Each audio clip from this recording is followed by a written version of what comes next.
Welcome to The Process, a place where artists can discuss ideas, creativity, the industry, and of course the music that drives us. We are the Beamish brothers. My name is Ben. And I'm Jeremy, and we're an Australian duo. We write songs, play shows, and always love a good chat with the talented people we come across on our journey.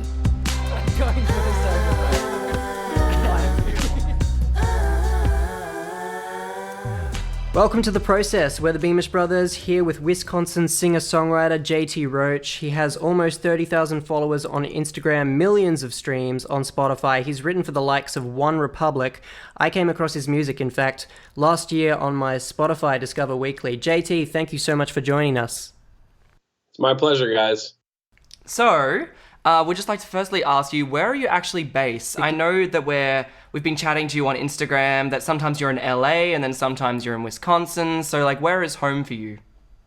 So, home is Madison, Wisconsin to me, but I've lived in Los Angeles for the last 6 years. So, my apartment and my life is in Los Angeles right now, but Wisconsin has always been my home and always will be.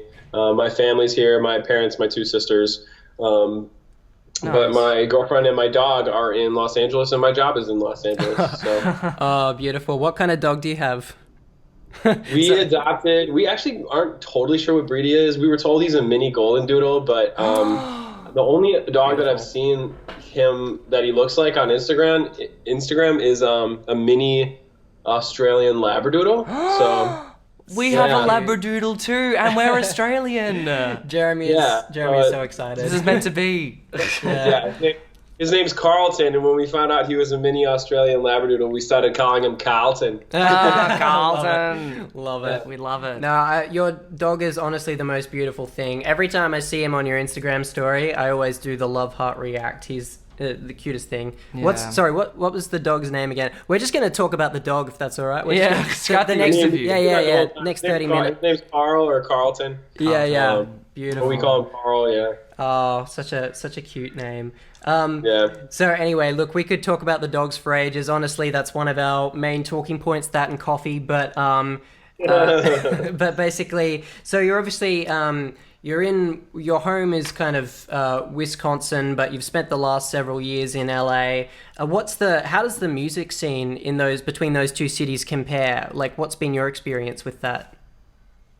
There's a good music scene in Madison. I know There was a lot of the people that I worked were in the hip hop community in Madison. Oh, and nice. There's singer-songwriters and they get plenty of good acts that come through town. But as far as the music industry and working with some of the best writers, producers, and artists in the world, they're definitely in LA. Largely in the United States, they're largely in LA and also Nashville, specifically for country, but more and more for pop in Nashville as well. My manager, Katie Fagan, lives in Nashville, so I go out there a couple times a year. But I really feel like my career didn't really start to move forward until I made the move to Los Angeles and fully committed to immersing myself in the industry, and that's really where it's at.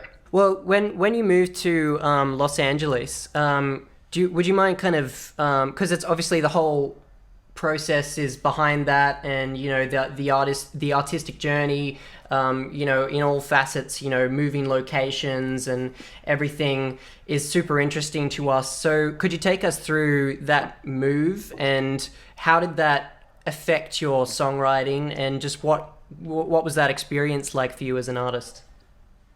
Well, moving to California when you're from Wisconsin is like moving to a different country. It's a 28-hour drive, and I made the move not knowing if it was going to work out. I didn't really have a job when I got there, and I had a little bit of money saved up, but I wasn't sure how I was going to make a music career or how I was going to become a songwriter full-time, but I pretty much just knew that was what I wanted to do and that I would work super hard at it. It's like that old thing. If you choose a profession that you truly love, then you never work a day in your life. But you also work all day, every day. Exactly. 100%. I love my job so much that none of it feels like work, so I work really hard at it. So, when I first moved to LA, I definitely struggled at first. I had about 6 months worth of savings. I burned through that. and ended up moving in with my friends in Silver Lake and just like couch surfing at their place and trying to figure out ways to keep money coming in and trying to get a publishing deal or a record deal or whatever. And I was living in a hallway above their living room and writing demos out of a walk-in closet in the house. And it was an amazing artist commune house. It was like a beautiful house, but I had no personal space, and the house was. I think at one point there was like 7 other guys living there, and they're all like wild, crazy artists. So it was a very unique first couple of years for me in LA, just being immersed in this like artist commune house in Silver Lake. And I feel like that was the era where I really started to understand my artistic voice and really just spend all day, every day making music and getting better at it. So I feel like that was an era that helped push me into a different place. And really helped to push my career forward, because I ended up getting a publishing deal at the end of my first 2 years in LA.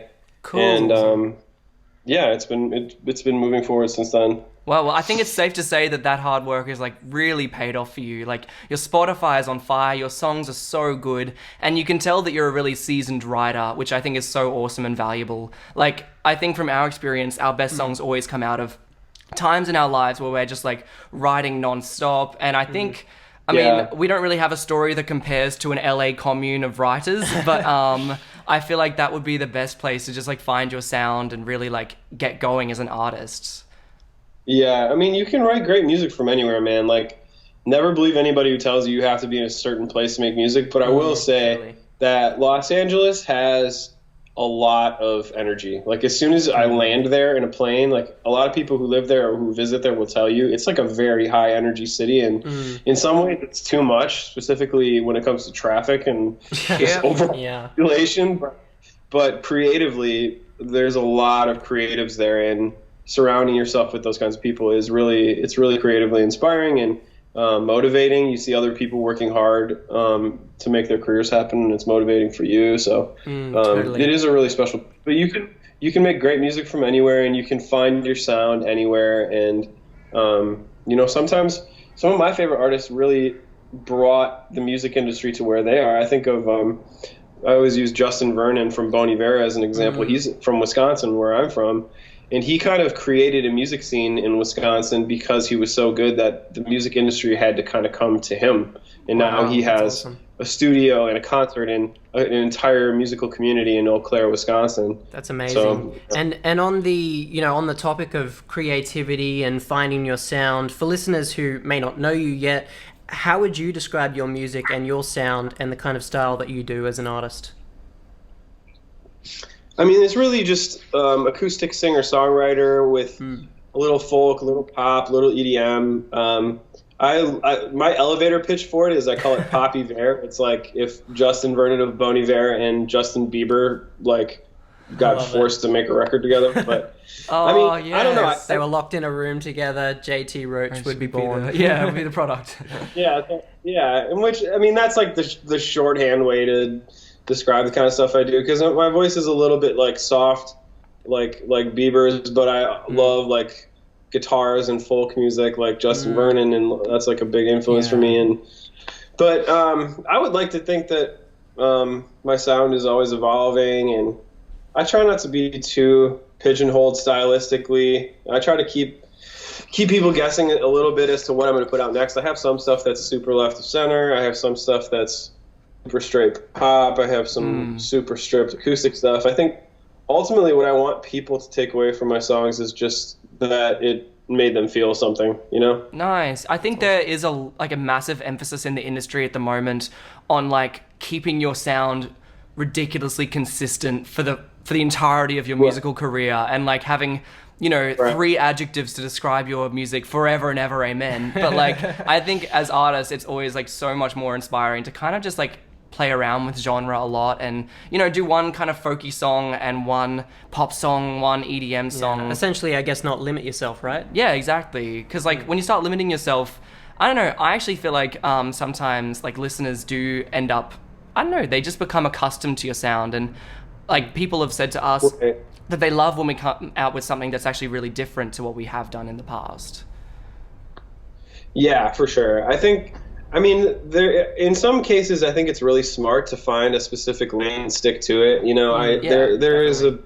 a good argument for that, but I just know for me personally, I have to do what works for me, and I get bored. You know, I write for other people too, and I write so many songs. And if I was only writing sad folk songs, I would get bored. Like I'm not always sad and folky. Sometimes I want to party, and sometimes I love pop music too. You know, so I just Totally. I try to focus on putting out the music that inspires me and that made me feel something, and that I'm proud of, and that feels like a step forward for me. And I hope that people feel that way when they listen to the music. I'm Totally. particularly really excited about the songs I got coming out next year too. Amazing. Oh, yes, so and now, we- and now we have to talk about Songland. That was obviously such a huge moment for you, and I mean, we don't have anything quite like that in terms of TV shows here in Australia, unfortunately. So, could you please explain to us and the listeners in Australia, like a little bit about what that show is, how you got involved, and what the result of that was?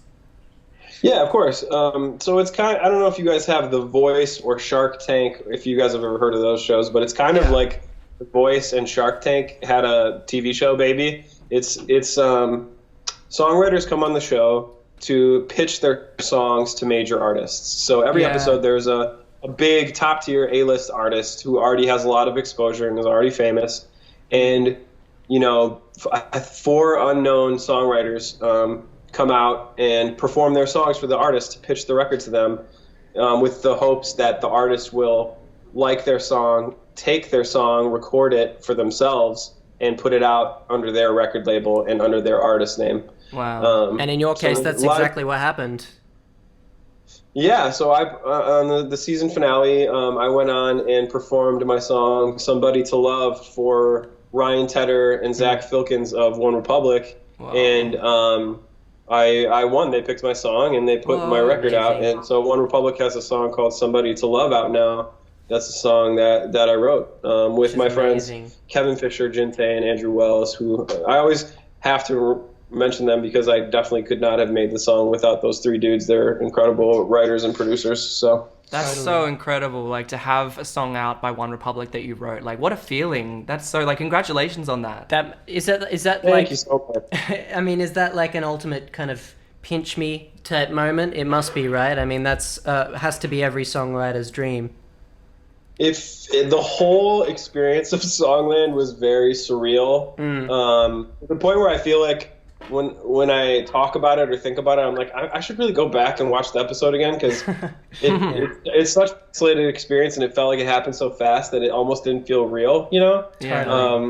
So like, yeah, it was just a very bizarre and amazing experience that I'm super grateful for. And I mean, like, how many people can say they went on a international TV show, competition TV show, and won the finale episode? It's like, Exactly, it was exactly. such a trip, so much fun. Totally. And I'm super grateful. Totally. I'm super grateful that I got to be on the show, and everybody with NBC and the show was super nice, and it was a blast. I mean, what else can you say? It was just like, when I was going through it, I just tried to focus so much on not screwing up, and forgetting lyrics, or just singing poorly or whatever. So Yeah. I feel like that was my focus all the time. But Yeah. it is really fun to watch that and remember all that. No, that's amazing. And I mean, when you were writing that song, which is now again the one that OneRepublic has now released, what was the process behind that writing like? I mean, were you in a writing circle? How did that actually, in terms of like practical terms, how did that eventuate and evolve? Yeah, so I was in a writing session with a guy named Kevin Fisher, a guy named Andrew Wells, and a guy named Jin Tae. It was all four of us in the session, and we weren't writing the song specifically for OneRepublic. We were just writing what we were inspired by. It started with Andrew Wells laid down the guitar parts. He's an amazing guitarist, and Kevin Fisher and I were kind of vibing on melodies, and Jin Tae was co-producing with Andrew, so he was working on some drum parts and some like layers and samples to give to Andrew Wells, and they were kind of going back and forth on the production to build it out. And Kevin and I were kind of focusing on melody and lyric, and we wrote the melody first, and we had the chorus melody, which we loved, and we tried like several different concepts, but we landed on Somebody to Love because it just sang so well, you know. And we were like, oh well, there's a couple songs out already called Somebody to Love. Is it like boring if we call it that again? But it just felt right, you know. It felt like the emotion of the song. It didn't feel like you know, like we were stealing a concept or anything like that. It just felt like the right sentiment and the right tone, and you know, it just felt like it's the phonetics of the chorus lyric just felt right there. And so yeah, we built the story around the chorus once we had it, and you know, it obviously pulled some emotion out of me and Kevin, because Kevin and I had both been through breakups like semi recently when we wrote it, and you know, Kevin had a breakup and it was fresh for him, so it pulled, you know, past experiences for me, and we wrote about that, and we just tried to make it real. And yeah, I think the last thing we did was the post-chorus melody. We had the chorus and the verses, and we wrote that, and then kind of at the last minute, I jumped in the booth and came up with the falsetto post-chorus thing, which, how crazy is it that Ryan Tedder can sing the falsetto post-chorus thing in chest voice? Ryan, his range is insane.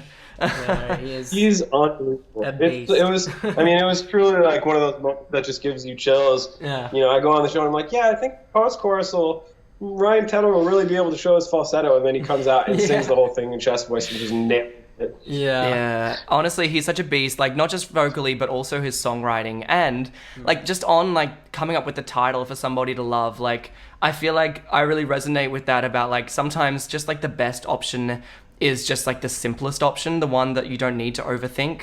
And totally. Yeah, I actually remember like I've listened to this podcast with like Ryan Tedder actually.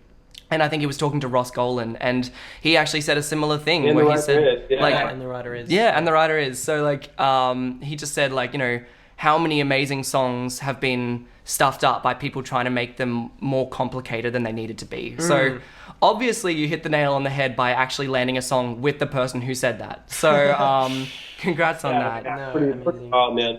Yeah, he's definitely been. You know, I didn't know him till the show, but. You know, he's definitely been a role model, or just somebody whose career I wanted to emulate. You know, he has his artist project with OneRepublic, where he's the lead singer of the band, and then he also writes for other people, and that's really what I see for myself. So having somebody who had so much success with that already, and so that gave me something to strive towards. So, you know, I remember when I was living in that artist commune house, I was doing demos I was living in the hallway upstairs, and I was doing demos in this walk-in closet, and I remember one day hearing Counting Stars, the OneRepublic song, and I brought it into Logic X, and I like broke the whole song down, and I was like studying it because it was so good. Yes. And it made me realize like how much better I needed to get at my craft, and it's just wild to think about that, and then to think about ending up on that episode. You know, it was just definitely one of those universe things, you know? Yeah, absolutely. And we're going to pause it there and have a little intermission. This is Ben and Jeremy here, coming to you from the editing room a few weeks after we recorded this podcast. This is actually one of the first ones that we ever did, and this is the first podcast that Ben and I have ever actually done together, so thank you so much for listening to it so far. Yeah, we really appreciate it, guys. And by the way, if you want to show some love, then feel free to chuck us a follow on the socials, or don't be afraid to send a message and just say hi. But basically, we wanted to put together this podcast just as a way of getting to know and speak with other creatives and people in the music industry and find out what their process is, and we hope you enjoy it. It's been really fun for us so far. Yeah, this is basically just a little side hobby for us at the moment, because our main job is writing and producing and releasing music. So yeah, we're definitely more singers than talkers, but yeah, we really hope as evidenced by right now. Yeah. All right, but we hope you guys enjoy it, and now we'll get back to the podcast. Thanks. So, on this whole like idea of, you know, how you write songs and in writing sessions, like, is there a general kind of way that you typically start writing songs? Either like whether you prefer to do it by yourself or doing it like coming up with a whole new concept in a writing session, or like are you a melody person, a lyrics person, both? Like, what is your process like? I would like to think I'm an everything person. I think the best songs are where all the things are on point, you know. Yeah, but I definitely am a guitar guy. I started on guitar. Yeah. But that's one of my favorite things. That's one of the best things and one of the hardest things about my job and about being a songwriter is really as soon as you feel like you have a process, it's probably time to step out of your comfort zone and try something new. Yeah, exactly. And you get different songs from different processes, and when you collaborate with different people, everybody has different styles and different strengths and different tastes, and kind of where those things can meet. Totally. You can get really special records that way, which is why I love collaborating. I collaborate a lot, but I do love to write and produce by myself too. I feel like I write different kinds of records when I'm by myself and I'm the one making all the choices. I feel like I like to make up-tempo, high-energy, like party records, like things that you want to have fun to. I like to write those records with other people because you can kind of feed off each other's energy. But if I want to write something that's super weird or left of center or vulnerable or intimate or nostalgic, I do like to write those kind of records myself because there's a certain comfort with, it's kind of like us having a safe space to be vulnerable and to like search within to find something that's real to you, 100%. But yeah, I mean, it's different every single day and you never really know where it's going to come from. But I think the important thing is to just sit down every day and try, Yeah, 100%. Now, I mean, we could go on talking about the writing process forever and ever. I mean, it's something that we love, but we've already touched on your highlights, and I want to now go into a new segment that we're doing called It's Not Always Perfect. So could you possibly share with us, and listeners who think that it's maybe all sunshine and rainbows, which obviously what you're doing right now, killing it in the game, is extraordinary, but perhaps to, to give us hope that it's not all the, amazing yeah, perfection every single day for being a musician. I got plenty. How much time do you have? So share with us a story, a frustrating or embarrassing moment that happened to you at some point in your career. Yeah. I would say a strange, frustrating moment in my career actually happened last year. And it's really just like the kind of thing that just happens, and there's nothing embarrassing about it, or it's just a little dang so close kind of moment. I was in a session with Mark Ronson and Diplo and a girl named Diana Gordon, who's an incredible songwriter and a very sweet girl. Yeah. And it was a big session for me. Like, I was really excited to be in a session with of course Mark Ronson, and I was very grateful to Diana for bringing me into the session. And they had already had melodies for a song and a vibe, and Diana asked me to come in to help them with lyrics, and we kind of just didn't nail the lyrics. I sent a whole bunch of lyrics to Diana, but the truth is we just didn't nail the lyrics that day. It just didn't feel right. Sure. And I wasn't sure if Diana had like cut a vocal or used my lyrics or whatever. She didn't, but like maybe a year and a half later, I heard Dua Lipa Electricity on the radio, and I was like, why does it feel so familiar? Is this a cover? And I realized it was the melodies that we had been working on in our session. No way. And they just didn't use any of my lyrics, so I didn't get a that's so yeah. So, that takes the cake.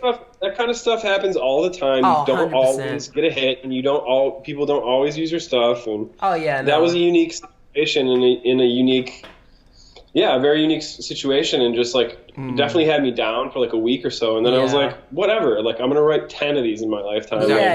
Exactly. And also, like, I mean, even to say like, I almost had a song that Dua Lipa ended up singing. I was in the session where that song was created. Is still a pretty cool, thing to say. It's like 100%. definitely better than not being in the session at all. So amazing. No, I mean, I mean, we have as you can imagine, a billion of these stories, one every week, basically. Yep. And it's, you know, it's so, you know, awesome for us to be chatting with, you know, people who are at kind of the top of their game, as you clearly are, and just to kind of hear some of these stories. I think it kind of humanizes the entire process, which is ultimately what we're trying to achieve with this podcast, and you know, why we're so happy to have you and everybody else who comes on this show.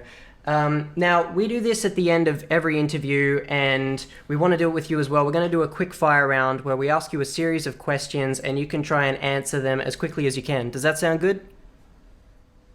Sure, yeah, that sounds good. Amazing. All right. Over to you. So, firstly, are you a morning person or a night person? Morning person. Yeah, same. What's your favorite city besides the one that you live in now? So, I mean, I live in Los Angeles, so Madison, Wisconsin is my favorite city. Okay. No. Besides Madison. Let's go besides the two main ones we've been talking about. I would say Minocqua, Wisconsin. Oh, okay, cool. My family has a cabin up there, and it's just a very special place to me. Oh. And yeah, that's definitely my favorite place. Amazing. Now, who's obviously you've done a lot of different writing circles and sessions. You've already worked with some pretty extraordinary artists, but who's an artist that you'd love to collaborate with who you haven't already? I would love to work with Phoebe Bridgers. Like, I'm a huge fan of Phoebe Bridgers. Her lyrics, her melodies, her yeah, I think she's incredible, and like, I would love to work with her and collaborate with her and learn how she works. Yeah. Yeah, I'm a huge admirer of her work. That's awesome. All right, this is a bit of a funny one. What's the biggest shock coming into the music industry? What's something you were really surprised to find out? Biggest shock. How much patience you have to have, because you kind of just plant seeds constantly as a songwriter. Totally. And you really, like, records don't come out for years. I mean, perfect example, Somebody to Love. I wrote that record maybe 2.5, almost 3 years before it got on the show. And Really? countless people heard it and were like, I don't know, like, it's a cool song. It's like, it definitely is special, but like, nothing happened with it. And then, you know, it lands with a massive artist, and stuff like that happens all the time. That's so Totally. And even after you place the record, you know, you don't make that money for another nine months to a year and a half or whatever it is. And even then, people have disputes over splits. So you just gotta have patience, and it's a lot of planting seeds and letting the seeds grow. Totally. What do your parents think about your music? That's always one that, you know, I'm really interested to know. Our parents are probably our biggest number one fans. What do your parents think about what you're doing? I'm super lucky. I'm home in Madison right now. I got in last night. My parents are my biggest fans, supporters, but they're also like my closest friends. I'm really close with my parents and my sisters and my family. I actually have 33 cousins, so I come from a really big family, and they're like siblings to me. So Christmas is pretty big. Yeah, I'm super lucky. And they were all, I mean, honestly, when I was going through the Songland stuff, that was one of my biggest motivations to do it well and to, you know, stay focused going through the process and really just give it my best shot, was because I really wanted to come home to Wisconsin and watch the show with my family and with my relatives, which I did. And we all went and celebrated in downtown Madison together, which was really special. Oh, cool. Well, we have one final question for you. What are a few words of advice for artists wanting to follow in your footsteps? Artists wanting to follow my footsteps, don't be afraid to make mistakes. Sit down every single day and try and enjoy it. And whatever you can do to enjoy the process is going to help you improve. You know, just really enjoy your work, and don't get too wrapped up if your early work is not the best work you're ever going to do. It probably isn't. I know when I first started writing songs, I wrote thousands of songs, and they're all just sitting on a hard drive, but I had to write those songs to get better at my craft. And, you know, they say 10,000 hours, you got to put in 10,000 hours before you become to your craft. I'm not even there probably. I mean, I don't know, but, you know, it's a process, and but you can't be afraid to make mistakes, and you can't overthink things. You've got to just stay moving, and good things will happen. Totally. I love that so much. That's such an inspiring note to end on, and that leads us to a wrap. Thank you so much, JT, for taking the time. We really appreciate it. Thank you guys so much. This was great. I really appreciate it. Awesome. Well, if you're listening, please follow JT Roach on all of his social media at JT Roach. We'll put it in the show notes, and binge his songs on your favorite digital streaming platforms. That's right. He's an incredible talent and a really wonderful guy. Honestly, we're really lucky to have him here today. We're the Beamish Brothers, and we hope you enjoy the rest of your morning, day, or evening, wherever you're listening to this from.